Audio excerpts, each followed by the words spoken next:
जी, सवाल ये है कि कौन सा खुदा हकीकी है। जवाब ये है कि खुदा तो एक ही है। अगर इस पे बहुत सी दलीलें हैं। देखें, अगर एक से ज़्यादा खुदा होते तो उनके भी अपने रसूल आते, उनकी भी अपनी सल्तनत, हुकूमत, कायनात, अपनी मखलूक होती, अपनी निशानियाँ होती। और सबसे बढ़कर अगर एक से ज़्यादा खुदा होते तो उनमें अख्तलाफात होता और ये ज़मीन निज़ाम कायनात का आपका दरहम बरहम हो जाता। ठीक है। अब देखें, फिर सवाल आता है कि फिर लोगों ने ये जो खुदा, देवता, भगवान वगैरह बनाए, ये कौन है। अब अगर देखा जाए तो ये बनाए कैसे गए हैं। पहले तो इस पे बात करें कि देखें कि जो पहले इंसान आए थे उनके पास शक्तियाँ होती थी, यानी मौजज़ात अल्लाह ने उनको दिए थे, क्योंकि वो अल्लाह के पैगंबर थे और वो इसलिए आए थे ताकि इंसानों की रहनुमाई कर सके। अब देखें, जितने भी भगवान बनाए हुए हैं वो वही हैं जिनके पास शक्तियाँ थी। ठीक है। यानी उनके पास मौजज़ात थे और वो आए किस लिए थे, लोगों की इसलाह के लिए, हिदायत के लिए, उनको सीधा रास्ता दिखाने के लिए। तो खुदा ने उनको मौजज़ात इसलिए दिए थे क्योंकि लोग कहते थे कि अगर आप सच्चे हैं, खुदा की तरफ से हैं, तो हमें कोई निशानी दिखाएं। ठीक है। अब इस ये हिंदुओं को भी इस बात की समझ आ गई है। पीछे रिसेंटली अक्षय कुमार की मूवी जो आई है श्रीलंका में ब्रिज, जिसमें वो एंड पे केस लड़ते हुए कहता है ये राम ने बनाया। और उसी में वो कहता है कि मुसलमानों और दूसरों के मुताबिक ये आदम का ब्रिज है। यानी कि जब आदम अलैहिस्सलाम जन्नत से उनकी बीवी को और उन्हें निकाला गया, वो ज़मीन पे आए, उनमें जुदाई थी, तो वो ब्रिज उन्होंने बनाया था। तो अब देखा जाए तो फिर अगर हिंदुओं की भी बात की जाए तो वो फिर राम राम की तालीमात पे तो अमल नहीं कर रहे, कि वो तो रावण को खुश कर रहे हैं कि खुदा को छोड़ कर, क्योंकि जितने भी अम्बिया हैं उन्होंने तो एक खुदा की इबादत का दर्स दिया है। और शैतान ये चाहता था कि ये खुदा को छोड़कर ये जो अम्बिया आए हैं इन्हीं को भगवान बना लें, इन्हीं की पूजा शुरू कर दें और इन्हीं को खुदा बना लें, यानी शिरक में मुब्तला हो जाए।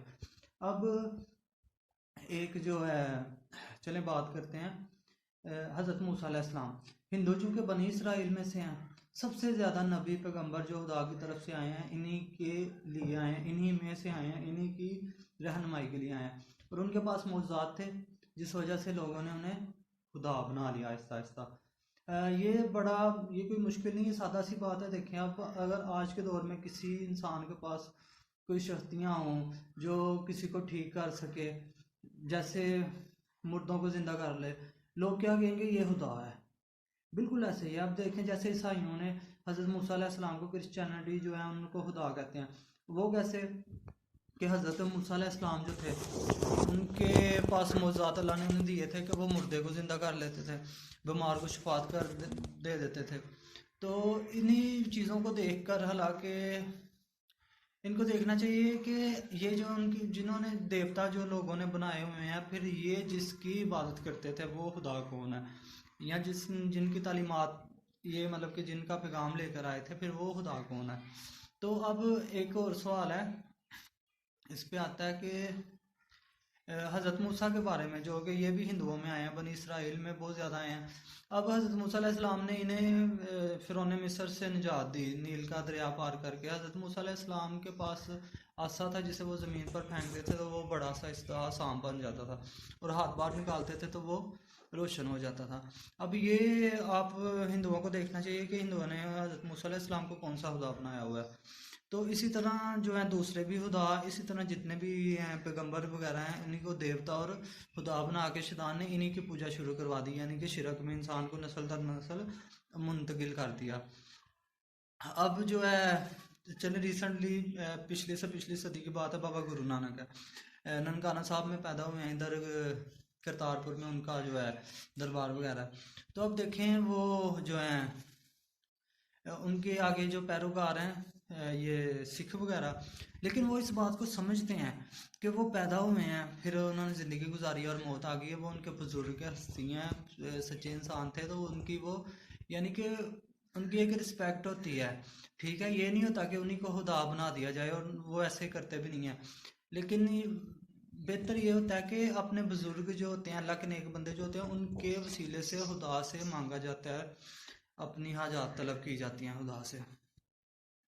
तो जो है, एक हिंदुओं को अब सोचना चाहिए। देखें, खुदा की जो एक निशानी है, सबसे बड़ी जो सिफत है, कि जो पैदा हुआ हो वो खुदा नहीं हो सकता, जो नज़र आए वो खुदा नहीं हो सकता, मखलूक हो सकता है लेकिन खुदा नहीं हो सकता। जो ज़िंदगी गुजारे, जिसे मौत आ जाए, वो इंसान तो हो सकता है लेकिन खुदा नहीं हो सकता। अब जितने भी देवता हैं, भगवान हैं, जितने भी बनाए हुए हैं, अब ये सारे पैदा हुए हैं, इन्होंने ज़िंदगियां गुजारी हैं, शादियां की हैं, बीवी बच्चे हैं, अपना अरसा हयात मुकम्मल किया और फिर इस दुनिया से रुखसत हो गए हैं। तो इनकी सिर्फ शक्तियों की वजह से जो खुदा ने इन्हें मौज़ात दिए थे, उस वजह से इन्हें देवता और भगवान वगैरह बना दिया गया। शुक्र अल्हम्दुलिल्लाह। बहरहाल सवाल ये है कि ये सवाल खुद उठाना चाहिए कि जो पैदा हुआ हो वो खुदा नहीं हो सकता।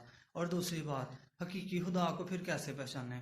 अब खुदा ने जब अपने मतलब कि लोगों में से ही अम्बिया को भेजा इनकी हिदायत के लिए, सीधी राह दिखाने के लिए, तो उन्हें मौज़ात भी दिए और उन्हें किताबें भी दी, खुदा का पैगाम भी दिया। जैसे बाइबल ईसाइयों के पास है, तौरात है, में भी वो यहूदियों और हिंदुओं के पास है। एक अंजीर है हज़रत दाऊद अलैहिस्सलाम के पास, जो लोहे को, जिन्हें मौजा था लोहे को नरम कर लेते थे। उनकी आवाज़ बहुत प्यारी थी कि चरिंद परिंद उनके साथ शेजर सारे इकट्ठे हो जाते थे, उनकी आवाज़ सुनते थे। उन्हीं के बेटे हज़रत सलमान अलैहिस्सलाम की, जिन्हें बादशाहत मिली, यहाँ तक कि हवा तक पे उनका जो है वो हवा को मुसहर कर दिया उनके लिए। जिन्नात उनके ताबे, चरिंद परिंद सारे उनके ताबे थे, बादशाहत थी उनके पास। इनको भी हिंदुओं ने भगवान बनाया हुआ है। ये कौन कौन से बनाए हुए हैं, ये हिंदुओं को खुद देखना है और ये समझना है कि ये खुदा के भेजे गए पैगंबर हैं। और सबसे अहम बात कि अपने भगवान जो हैं उनकी तालीमात देखें। कभी उन्होंने कहा था कि हमारी पूजा करें? नहीं, उन्होंने तो एक खुदा की इबादत का दर्श दिया था कि खुदा के साथ शिरक ना करें। लेकिन जो शैतान है उसी ने गुमराह किया और इन्हीं पैगंबरों को देवता और खुदा बना दिया इंसानों के लिए। तो आखिर में सबसे अहम बात कि फिर हकीकी खुदा को कैसे पहचाने? तो वही जो किताब अल्लाह की आखिरी किताब है, पहली तो बदल दी गई थी, आखिरी किताब का इसीलिए खुदा ने खुद हिफाजत का ज़िम्मा लिया है। कुरान पाक जो कि आखिरी नबी सरदार अंबिया जो हैं खातमुल मुरसलीन है, उन पे उतरी है, वो लेके आए हैं अपनी उम्मत तो क़यामत तक इंसानों की हिदायत के लिए। जब उस कुरान पाक का मुतालिया किया गया तो उसमें दुनिया बनने से पहले का, बाद का, मौजूदा हर चीज़ की तख्लीक, इंसान की तख्लीक, इस कायनात की तख्लीक, हर चीज़ को किस तरह बनाया गया, किस तरह क्या, हर चीज़ जब उसमें मौजूद, उसमें पढ़ा गया, तो अक्ल शऊर कोई चीज़ ऐसी नहीं थी कि जो उस इल्म को जुटला सके। इतना शफाफ और खालिस इल्म था कि जब उसको पढ़ा गया तो पता चलता था कि ये किताब जिसकी है वो खुदा है। तो अल्लाह पाक हमें हदायत अता फरमाए। आमीन। जज़ाकल्लाह।